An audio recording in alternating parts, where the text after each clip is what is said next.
আজকের অনলাইন পাঠে তোমাদের সকলকে স্বাগতম জানাচ্ছি। আজকের পাঠ শেষে শিক্ষার্থীরা যা শিখবে তা হলো লগারিদম ব্যাখ্যা করতে পারবে, লগারিদমের সূত্রাবলী প্রমাণ ও প্রয়োগ করতে পারবে।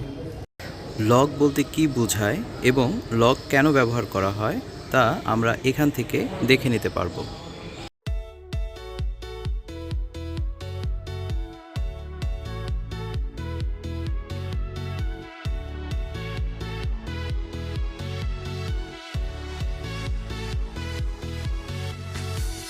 লগের প্রথম সূত্রের ক্ষেত্রে a গ্রেটার দেন 0, অর্থাৎ 0 থেকে যদি এই বেস যেটাকে বলছি যদি বড় হয় এবং তার মান যদি কোনোভাবে 1 না হয়, সেক্ষেত্রে প্রথম সূত্র হচ্ছে log a to the power 1।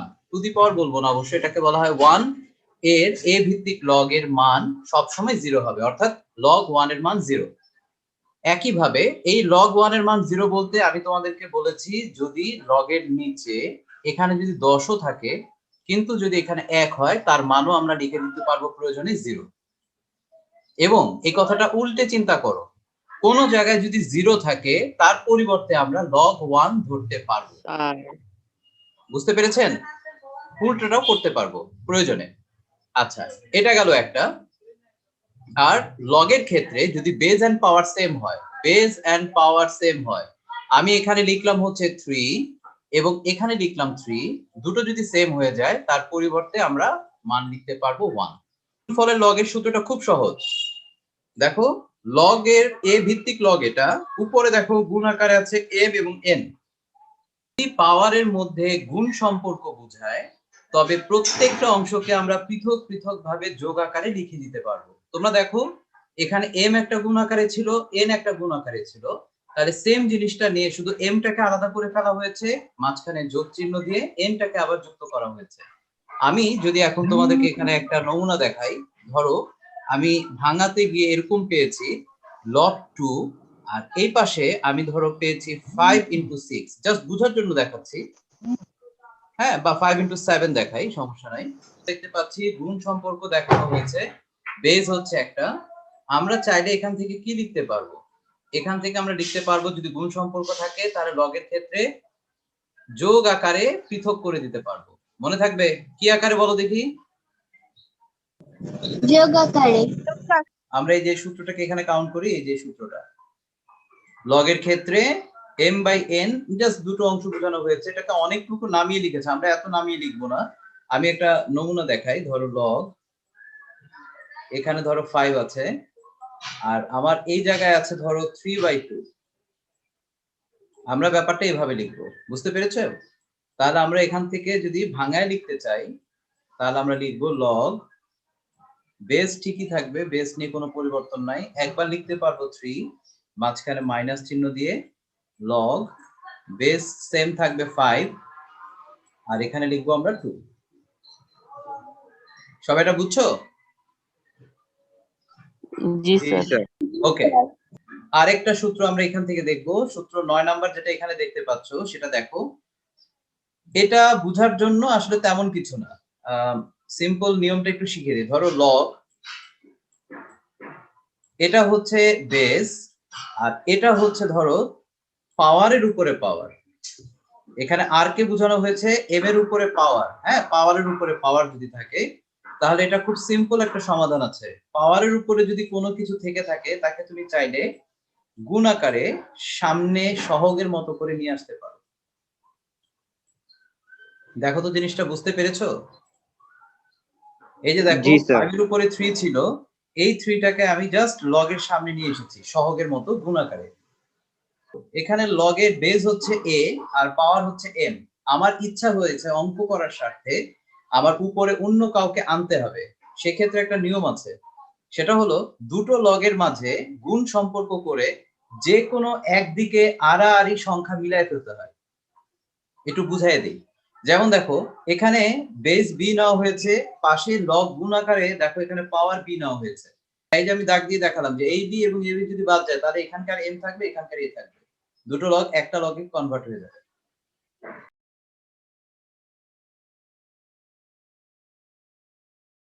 এই যে দেখো, 5√5 এর 5 ভিত্তিক লগ, এই কথাটার মানে কি? 5 ভিত্তিক লগ বলেছে, তার মানে 5 হবে এই যে লগের নিচে, এইটা কিন্তু লগের 5, এই যে 5 ভিত্তিক বলা হয়েছে এটা, আর 5√5 হচ্ছে এটা। দেখেছো? এটা বুঝতে হবে। আচ্ছা, আমি এই জিনিসটা থেকে একটা জিনিস শিখিয়ে দিচ্ছি, সবাই একটু খেয়াল করো। আবার পাশে আমি লিখে দিচ্ছি, দেখো 5√5 এর 5 ভিত্তিক ভগ, 5 ভিত্তিক লগ লিখার ক্ষেত্রে আমরা লিখবো হচ্ছে এইভাবে, এটা হলো 5 ভিত্তিক, আর উপরে বলা হয়েছে 5√5। দেখতে পাচ্ছ? আমি লিখলাম। এখন এখান থেকে ভাঙানোর উপায় কি? মনে রাখবা, যদি এই ধরনের কোনো অঙ্ক দিয়ে তোমাকে বলা হয় মান নির্ণয় করো, সরল করো, যদি বলা হয়, আমাদের প্রথম টার্গেট হবে নিচে যে বেজ আছে, বেজের মতো করে এই পাওয়ারটাকে ভাঙায় ফেলতে হবে, সামহাও পুরোটাকে একটা পাওয়ার আকারে আনতে হবে, মানে এই যে 5 এর উপরে সূচক আকারে সম্পূর্ণ জিনিস আনতে হবে, যাতে এই দুটো জিনিস সেম সেম হয়ে যায়। এটা হলো আমাদের টার্গেট। দেখো কিভাবে করা হয়, ওরা এখানে যেটা করেছে সেই কাজটা আমি করব, কিন্তু এখানে একটা জিনিস দেখায় দেই। দেখো তো এখানে একটা কি দিয়েছি, 1 দিয়েছি। এখানে কিন্তু 5 ইনটু √5 বোঝাচ্ছে, এই 5 কিন্তু রুটের উপরে নয়, বুঝছেন কথা? এটা কিন্তু এই যে রুটের উপরে না, অনেকে মনে করে যে রুটের উপরে থাকলে কিন্তু এইভাবে হতো, বুঝতে পেরেছো? এটা রুটের উপরে নাই, তাহলে স্যার 1/5 হইতো। হ্যাঁ। সো এটা এটা মাথায় রাখবা, এখানে হচ্ছে 5 ইনটু √5, তাহলে আমাদের এটা পাশাপাশি গুণ আকারে আছে। তো আমরা এখানে সূচকের স্বাভাবিক নিয়ম যেটা, যে বেস সেম হলে পাওয়ারের মধ্যে যোগ হয়, আমরা সেই কাজটা এখানে করব। এখানে ওরা একটা লাইন গ্যাপ দিয়েছে, সেটা হলো যদি আমরা এখান থেকে 5টা কমন নিতাম, তাহলে পাওয়ারের মধ্যে যোগ হতো 1 প্লাস হাফ, ঠিক কিনা? জি স্যার। তাহলে 2 হতো লসাগু, 2 একে 2 আর 1 3, তার মানে 3/2। তাহলে 5 এর উপরে পাওয়ার হতো 3/2, যেমনটা এখানে লিখে দিয়েছে। নিচের বেস নিয়ে আমরা কখনোই কিছু করব না, নিচের বেস সেম টু সেম সব সময় থাকবে। আমাদের যদি ভাঙানো বা কোনো পরিবর্তন করা দরকার হয়, সেটা শুধুমাত্র উপরে হবে। মনে থাকবে কথাটা? কোথায় হবে? উপরে। উপরে। এখন দেখো, অঙ্কটা শেষ হয়নি। আমি তোমাদেরকে শিখালাম কিছুক্ষণ আগে, যদি কখনো লগের পাওয়ারের উপরে, পাওয়ার বলতে এখানে এই 5টাকে আমরা পাওয়ার বলছি, তাই না? এই যে এই 5টাকে পাওয়ার বলছি, এটার উপরে যদি কখনো রেগুলার কোনো পাওয়ার চলে আসে, তবে সেই পাওয়ারটাকে সামনে দিয়ে দিতে হবে। একটু আগে দেখেছি না আমরা? এই দেখো 3/2 দেখো সামনে চলে এসেছে। তো লগ বেস 5 আগে থেকে আছে, আর উপরে তো একটা 5 আছে, তখন আমাকে নতুন আরেকটা সূত্র অ্যাপ্লাই করতে হবে যদি যায়। সেটা কি? এখানে দেখো log 5 5, এখানে এই জিনিসটা কি সেম সেম কিনা? Base and power same same কিনা বলো?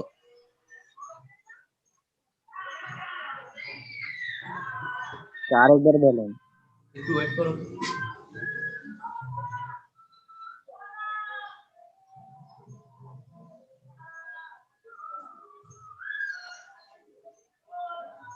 হ্যাঁ, বললাম এই যে এখানে লগের বেস এন্ড পাওয়ার সেম কিনা বলো দেখি? জি স্যার। তো আমাদের এটা সূত্র ছিল না, এই যে এই সূত্রটা, লগের যদি বেস এন্ড পাওয়ার সেম হয়ে যায় তার মান কত? 1। এই জন্য এই যে জায়গাটা, এই পুরো লগের বেস এন্ড পাওয়ার উঠে গিয়ে এখানে একটা 1 চলে এসেছে, সুতরাং গুণ করলে 3/2। লগের ক্ষেত্রে যদি এরকম base and power equal to something থাকে, তবে লগটা উঠে যাবে, এবং সেটার মান বের করার উপায় হলো বেসে যেটাই থাকবে সেটা লিখবো, সমান চিহ্নের ডান পাশে যেটা থাকবে সেটা তার পাওয়ার হিসাবে কাউন্ট হবে, ইকুয়াল টু দিয়ে লগের এই পাশে অর্থাৎ পাওয়ার আকারে যেটা ছিল সেটা বসে যাবে। আমি তো কিছুক্ষণ আগেই কথাগুলো বলেছি, এত স্মৃতিশক্তি কম হলে কিভাবে হবে? তোমাদেরকে কিছুক্ষণ আগে বলেছি লগের এরকম বেস এন্ড পাওয়ার অবস্থাটা যদি ইকুয়াল টু সামথিং থাকে, তবে সেটাকে ভাঙিয়ে যেটা লেখা হয়, লগ উঠে যায়, তখন নিয়ম হচ্ছে নিচে যে থাকে বেস, এই যে বেসটা লিখতে হয় সমান চিহ্নের ডানে যেটা থাকে সেটা তার পাওয়ার হিসাবে হয়, ইকুয়াল টু লগের পাওয়ার আর আকারে যেটা ছিল সেটা তার পাশে বসে যায়। সবাই দেখো, আমাদের এখানে ক নাম্বার প্রশ্নটা, লগ এটা হচ্ছে 3 ভিত্তিক, তাই না? 3 ভিত্তিক লগ এবং এটা হলো 81 অর্থাৎ 81 এর 3 ভিত্তিক লগ। বুঝতে পেরেছো কথাটা কিভাবে বলবো? 81 এর 3 ভিত্তিক লগ, এটা হলো আমাদের প্রশ্ন দেওয়া আছে, এটাকে আমাদের ভাঙাতে হবে, মান বের করতে হবে। সো আমি তোমাদেরকে বলেছি এই টাইপের অঙ্ক যখন থাকবে তখন আমাদের প্রথম টার্গেট হচ্ছে উপরের যে পাওয়ারটাকে দেখতে পাচ্ছি এটাকে এমন ভাবে পাওয়ার আকারে ভাঙাবো, পাওয়ারটাকে পাওয়ার আকারে সূচক আকারে ভাঙাবো যাতে করে তার বেস এবং এই নিচে যেটা আছে তার বেস যেন সেম হয়ে যায়। আমি কিন্তু নিচের বেসটাকে কখনো পরিবর্তন করতে পারবো না, কিচ্ছু করতে পারবো না, যা করার উপরেরটাকে ভাঙিয়ে এটার মতো বানাতে হবে। তো তোমাদের কারো কি মনে আছে 81 কে 3 দিয়ে কি পাওয়ার আকারে ভাঙানো যায়? যায়। কত দিয়ে? 4 দিয়ে। 3 two the power 4, 3 two the পাওয়ার 4 মানে 81। নিয়ম অনুযায়ী 4 কোথায় আসবে? সামনে। পাওয়ারের উপরে পাওয়ার থাকলে সামনে চলে আসবে, সহজ করে মনে রাখো। এখন দেখো তো এটার কি বেস এন্ড পাওয়ার সেম হয়ে গেছে না? জি জি স্যার। স্যার। মানে বেস এন্ড পাওয়ার সেম হয়ে গেলে 1 হয়। কথা বলেন তো উপরে কত লিখবো আমি? 1/3। আর এর উপরে লিখবো 1/3। সবার কাছে কি এটা ক্লিয়ার না সমস্যা আছে? ক্লিয়ার। এখন এই 1/3 কোথায় আসবে? সামনে না? Yes sir. সামনে আসবে।